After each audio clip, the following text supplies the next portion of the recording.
Seorang pendeta bernama Luga Tambunan hari-hari ini heboh viral di media sosial karena mengatakan pernah ke surga dan neraka. Dan lebih hebohnya lagi menceritakan pengalamannya apa yang dilihat di surga dan neraka. Tapi kali ini saya tidak akan membahas tentang benar dan tidaknya. Kemudian apakah pengalaman itu valid atau tidak. Tapi saya akan mengajak sahabat-sahabat Bahtera untuk berpikir kritis tentang cara kerja pikiran. Yuk kita mulai.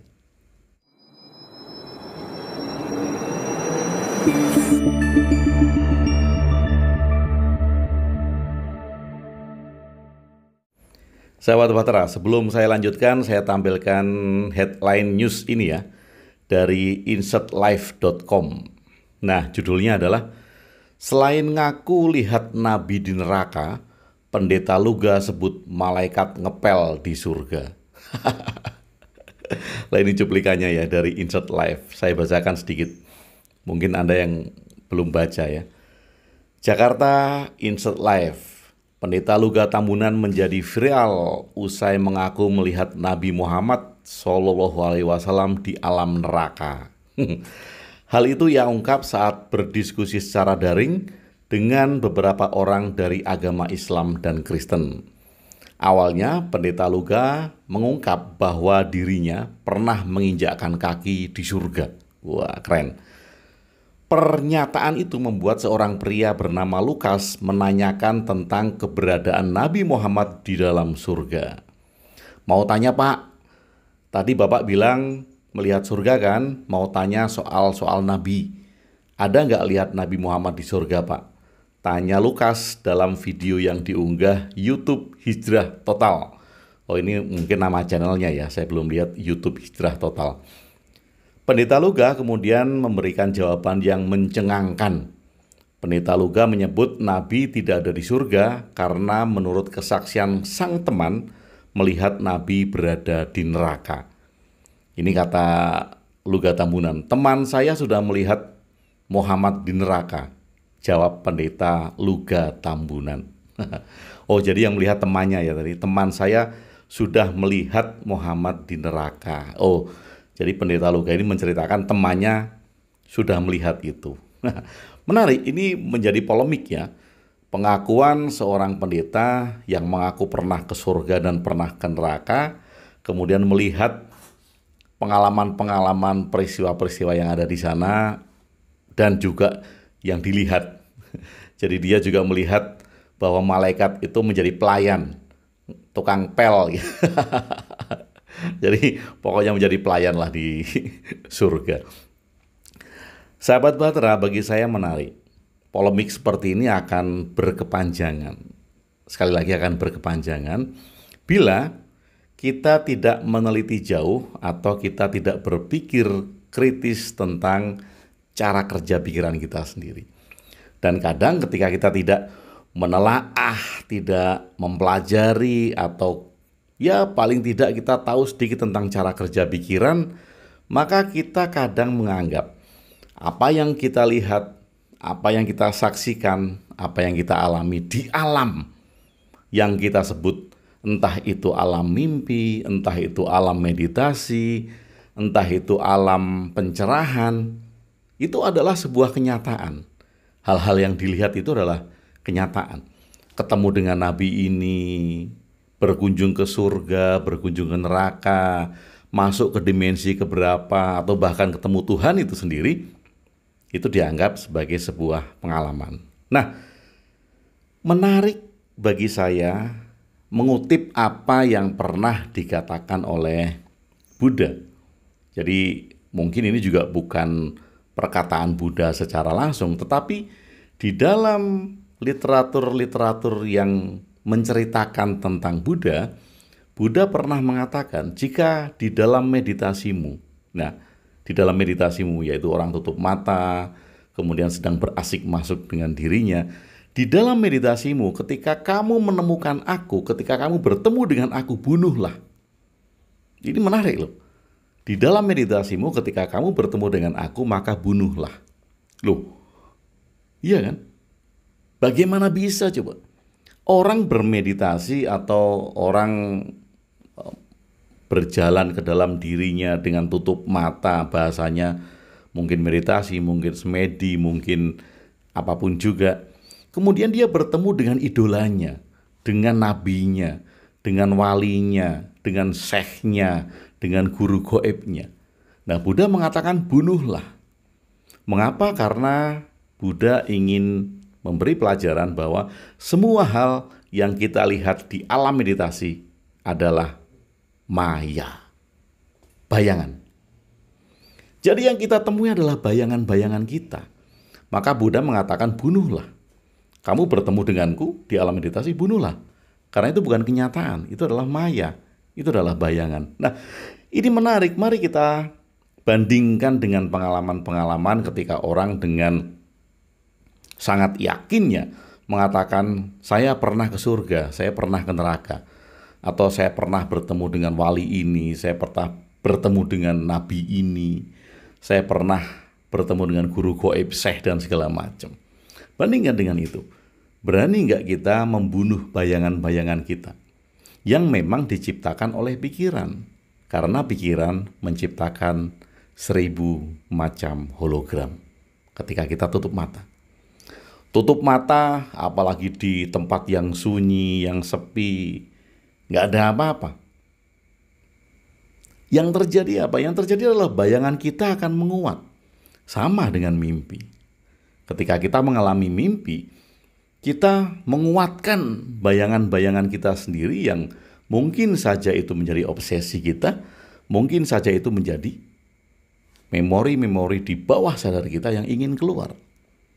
Nah, sahabat Bahtera, sekarang bayangkan bila surga atau neraka itu dipahami sebagai sebuah tempat. Coba, mari kita berpikir ke dalam sejenak. Apabila surga dan neraka dipahami sebagai sebuah tempat yang akan kita tuju nanti, sebagai sebuah tempat, maka tidak tertutup kemungkinan akan banyak orang yang pernah mengaku pergi ke sana. Sekali lagi saya ulang. Bila surga dan neraka dipahami sebagai sebuah tempat yang akan dituju oleh manusia nanti setelah kematian, maka tidak tertutup kemungkinan akan banyak orang yang mengaku pernah pergi ke sana. Mengapa? Karena itu adalah sebuah tempat. Kalau surga dan neraka dipahami sebagai sebuah tempat, hak orang dong untuk mengatakan pernah pergi ke sana. Loh, itu haknya kok. Kenapa? Karena tidak ada yang bisa membuktikan. Kalau tadi pendeta Luga Tambunan tadi diminta untuk membuktikan, apa buktinya pernah pergi ke surga? Nggak ada bukti kan? Nggak ada bukti konkret. Tidak ada bukti logis. Yang ada adalah pengakuan sepihak. Dan pengikutnya akan meyakini itu. Karena apa? Karena itu adalah iman. Jadi tidak ada bukti logis. Ketika tidak ada bukti logis, ketika tidak ada bukti yang konkret, semua orang bisa mengaku pernah pergi ke surga atau ke neraka. Dan semua orang bisa menceritakan pengalaman masing-masing yang dia kreasikan di dalam pikirannya. Nah, ini masalahnya ketika kita mengartikan surga dan neraka sebagai sebuah tempat. Kalau dia sebagai sebuah tempat, sekali lagi nggak salah orang mengaku pernah ke sana. Tidak tertutup kemungkinan akan banyak orang yang pernah mengaku mengunjungi surga atau neraka. Nah, kalau saja satu di antara mereka atau banyak di antara mereka yang pernah ke surga atau ke neraka itu membawa bukti otentik, batu dari surga misal, atau batu atau bara api ya yang menyala dari neraka dibawa, atau tulisan sertifikat sertifikat seperti kalau kita ikut tour, kita ikut traveling gitu kan, kita diberikan sertifikat pernah ke Himalaya sampai puncak kesekian gitu, pernah mendaki Merapi, mendapat sertifikat. Nah, ini balik dari surga kecuali bisa menunjukkan sertifikat. Ada sertifikat yang membuktikan bahwa pernah ke surga, ada tanda tangan malaikat. Tapi tentu saja malaikat nggak tanda tangan. Orang kata pendeta Luga tadi, malaikat itu jadi tukang pel di surga. Lalu, apa yang terjadi dengan bayangan-bayangan kita di dalam pikiran? Sahabat Batra, surga adalah sebuah tempat yang ideal. Ideal. Maka pendeta Luga tadi juga menceritakan ada sebuah kota di surga, kotanya bernama Yerusalem. Dan orang-orang yang tinggal di sana adalah orang-orang khusus. Kenapa? Karena ini adalah tempat ideal.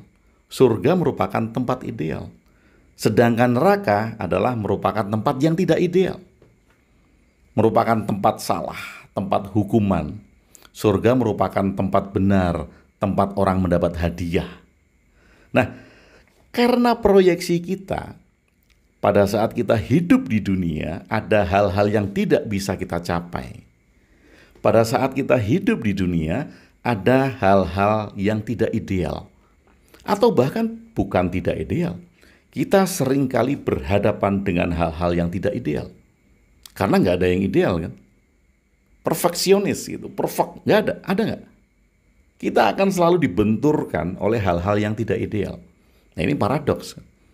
Kita menginginkan hal ideal, apapun juga. Hidup kita ideal, bahagia kita ideal, harta kita ideal. Semua hal. Sikap kita ideal. Kemudian orang-orang yang kita hadapi adalah orang-orang ideal semua. Yang tidak pernah berbuat salah. Tapi karena hidup ini adalah paradoks, kemudian yang kita alami adalah hal-hal yang nggak ideal. Nah, karena sifat pikiran kita menghadapi hal-hal yang tidak ideal, maka kemudian kita menciptakan sebuah tempat ideal. Mimpi, visi, harapan. Bahwa ada tempat ideal. Nah, tempat ideal ini akan dihuni oleh orang-orang yang kita senangi, oleh orang-orang yang kita sanjung, oleh orang-orang yang kita anggap dia benar. Kebalikan dengan neraka. Neraka akan dihuni oleh orang-orang yang tidak kita sanjung. Mungkin orang-orang yang kita benci, mungkin orang-orang yang kita tolak. Nah, bila seseorang mengunjungi surga, kemudian bertemu dengan orang-orang di surga, jelasnya apa? Jelas bahwa dia menganggap bahwa orang-orang itu adalah orang-orang ideal. Kalau dia bertemu seseorang di neraka, jelas dia akan menganggap bahwa orang itu tidak ideal baginya. Bahkan mungkin dia sedang membenci seseorang. Dia sedang menolak seseorang. Dia sedang tidak setuju dengan seseorang. Jadi di gambaran idealnya orang yang dia tolak, orang yang dia benci tadi, tempatnya adalah neraka. Karena neraka adalah bukan tempat ideal. Sahabat, ini hanya masalah proyeksi. Kita sedang memproyeksikan apa yang tidak kita dapatkan di dunia ini sekarang dalam hidup yang nyata ini. Kemudian kita proyeksikan di alam pikiran kita sendiri. Di hologram pikiran kita sendiri. Kita bisa menciptakan surga sekian juta tempat di pikiran kita. Dan sekali lagi, kalau itu sebuah tempat, maka kita berpikir bahwa itu adalah tempat yang ideal. Jadi sah-sah saja orang mengaku di surga ketemu dengan A, ketemu dengan B, itu pasti orang yang seiman dengannya. Golongan agama apapun golongan agama A tentu akan mengatakan bahwa di surga hanya dihuni oleh orang-orang beragama A. Orang beragama B tentu akan bilang bahwa di surga hanya dihuni oleh orang-orang beragama B. Agama C, D, dan seterusnya.